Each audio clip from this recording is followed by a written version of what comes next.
자, 이 소시오패스 왜 생길까요? 혹시 뭐 유전적으로 타고나는 게 있습니까? 아니면 환경적인 양육 과정의 문제입니까? 예, 두 가지가 다 작용을 하는데요. 음, 일단은 인간은 처음에 태어날 때는 우리가 야생에서 생존해야 됐듯이 공격성을 가지고 태어납니다.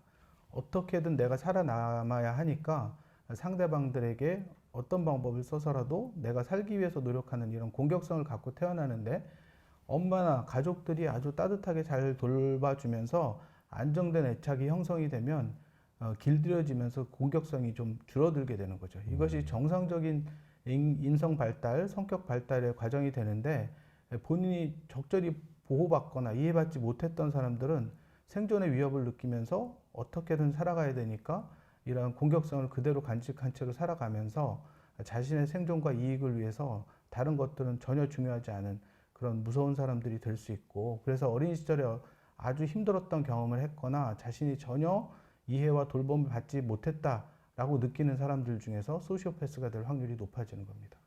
혹시 소시오패스 또는 사이코패스의 뇌는 일반인과 좀 다른 게 있을까요?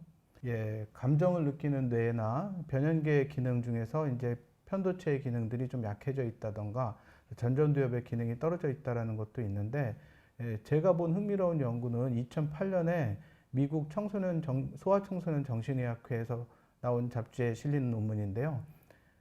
안티소셜 반사회성 인격을 가진 아버지가 있을 때 그 아버지랑 같이 자란 아이가 반사회성 인격 장애가 될 확률이 높을까? 아니면 아버지가 뭐 교도소나 구치소에 가서 아버지 없이 자란 아이가 반사회성 인격 장애가 될 가능성이 높은가를 비교한 연구였어요. 네. 근데도 흥미롭게도 음, 아버지 없이 자란 사람이 반사회성 인격 장애가 잘 안 된다는 거였어요. 그 잘 결과는. 안 된다. 예. 반사회성 인격 음, 장애가 될 확률이 음, 낮다라고 나온 건데, 그 이유는 이 아이가 성장하는 과정에서 어릴 때 아버지로부터의 안 좋은 경험들을 받지 않기 때문에 음. 오히려 반사회성 인격 장애 발생 가능성이 더 낮아진다고 보는 거죠. 그렇다면 환경적 요인이 상당히 중요하다. 네, 그런 맞습니다. 말씀이네요. 예. 말씀하신 것처럼 방임이나 또는 양육 과정에서 학대나 예. 이런 게 소시오패스 형성에 큰 영향을 미칠 것 같긴 해요. 예. 그래서 자신이 제대로 돌봄받지 못하는 방임을 당했다거나 아니면 맞고 자라거나 모든 음, 일에 대해서 욕을 먹고 비난을 당하고 이렇게 되면 자신도 이해를 못 받았기 때문에 상대방의 마음을 이해하는 마음 헤아리는 능력이 발달할 수가 없거든요. 그렇기 음. 때문에 오로지 자신을 위해서만, 자기의 이익과 생존을 위해서만 상대방을 이용해 먹는 그런 소시오패스가 될 수 있는 가능성이 높아지는 겁니다. 그렇게 공감 능력을 획득하지 못하는 게 되는 거군요. 네. 네. 자, 이 소시오패스의 특징 중에 하나가 어린 시절 뭐 동물을 학대하거나 애완동물을 학대하는 경우도 상당히 많다고 그래요.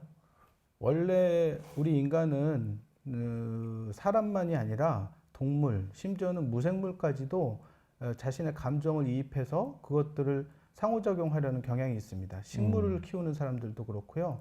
무생물 돌 같은 것들을 또 사랑하고 이러는 사람들도 있거든요.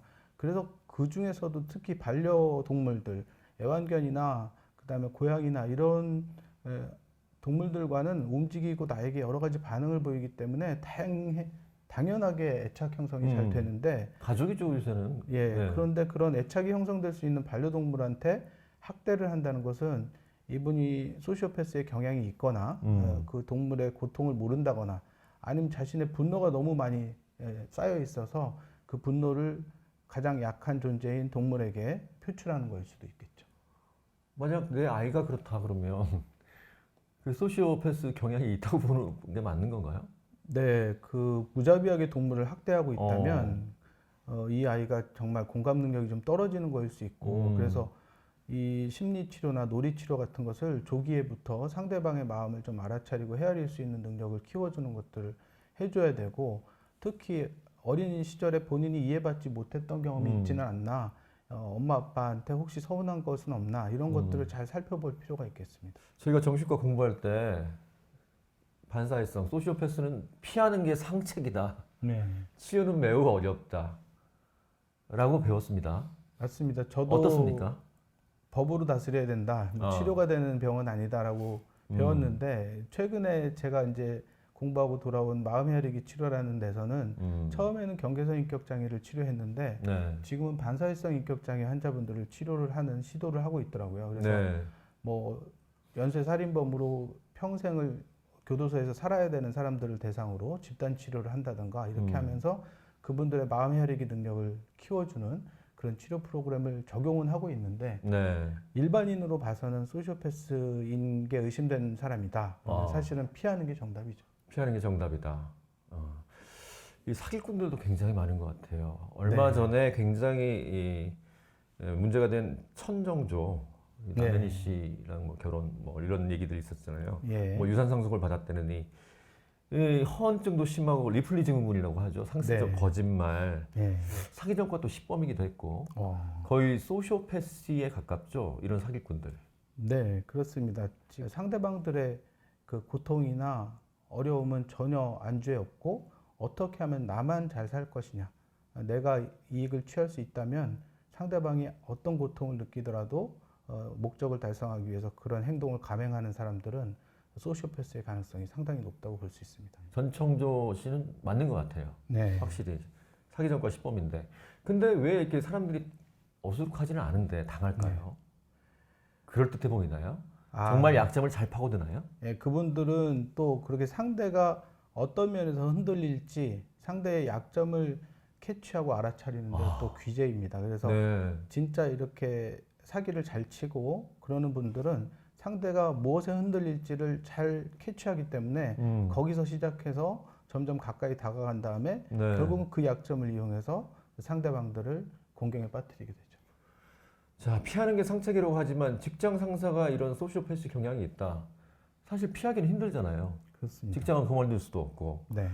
그렇다면 좀 어떻게 대응해야 할까요? 어찌됐건 본인이 또 피해를 보는 것은 또 싫어하기 때문에 나한테 너무 괴롭힘을 주고 있다라고 생각이 되면 요즘에는 직장에서 이제 직장 내 괴롭힘과 같은 그런 청원을 하는 방법도 있고 그래서 다양한 법적 제도적인 그 힘을 통해서 이 사람을 약간 통제할 수 있도록 하거나 아니면 본인이 정말로 감정적인 것들은 잘 자제한 상태에서 이성적으로 판단해서 이 사람과의 어떻게 상대할 것인가 하는 작전을 짜서 움직여야지 그냥 감정에 따라 움직이다 보면 그 사람한테 끌려가거나 가스라이팅 될 가능성이 많습니다. 감정이라는 게 도발을 하니까 네. 감정적으로 화를 내거나 네. 냉정을 잃지 말아라 이런 얘기도 있더라고요. 경계를 분명히 하고. 그렇습니다. 그게 쉽지는 않을 것 같은데. 어쨌든. 화가 나게 하기도 하고 무섭게 하기도 하고 그렇게 하면서 상대가 공포에 떨고 있을 때 너가 이렇게 하면 내가 그 두려움을 해결해 줄게 이런 식으로 하면서 접근을 하기 때문에 내가 어떤 두려움을 느낀다거나 화를 느낀다던가 이런 걸 내가 스스로 알아차렸다면 그 부분을 어떻게 해결할 것인가 하는 것들을 이성적으로 침착하게 생각해서 대응을 해야 됩니다. 그러니까 법과 제도를 통해서 해결할 수도 있고, 네. 그러니까 이 감정으로 이렇게 대응하지는 말라 이런 뜻이군요. 네, 감정적인 뇌는 최대한 식히고 이성의 뇌를 잘 활용하셔서 대응을 해야 됩니다. 그쪽이 차가운 머리잖아요. 네. 사람을 이용하려는. 그렇습니다. 여기도 똑같이 그렇게 대응을 해야 된다는 그런 뜻이네요. 그렇죠. 그 사람이 그렇게 차가운 이성만 가지고 나를 가스라이팅하거나 이용해 먹으려고 하기 때문에 나도 이성적으로 차가운 이성을 가지고 어떻게 하면 이 사람과의 관계를 멀리하고 나를 보호할 것인가 하는 부분에 신경을 써야 됩니다. 혹시 비난하거나 또는 그 사람을 좀 바꾸려고 해볼 필요도 없죠. 네, 그분을 바꾸려고 하는 시도는 뭐 정말 내가 가족이라서 그 사람을 조금 좋아지게 하고 싶다라는 노력을 하려면 시도해 볼 수도 있지만 굉장히 가능성이 떨어지고요. 치료자들도 매우 치료하기 어려운 사람들이기 때문에 그 사람을 바꾸려는 시도는 너무 힘들고 수포로 돌아갈 가능성이 매우 높습니다. 그러니까 가능한 한 멀리 떨어지는 게 좋지 그분을 뭐 변화시켜서 좋게 가고 싶다 이런 건 소시오패시가 의심되는 사람들한테는 절대 하셔도는 안 되는 일입니다. 정답은 피하는 게 상책이고 피할 수 없다면 경계를 명확하게 해라. 감정 반응은 하지 마라. 이런 네. 거군요. 그렇습니다.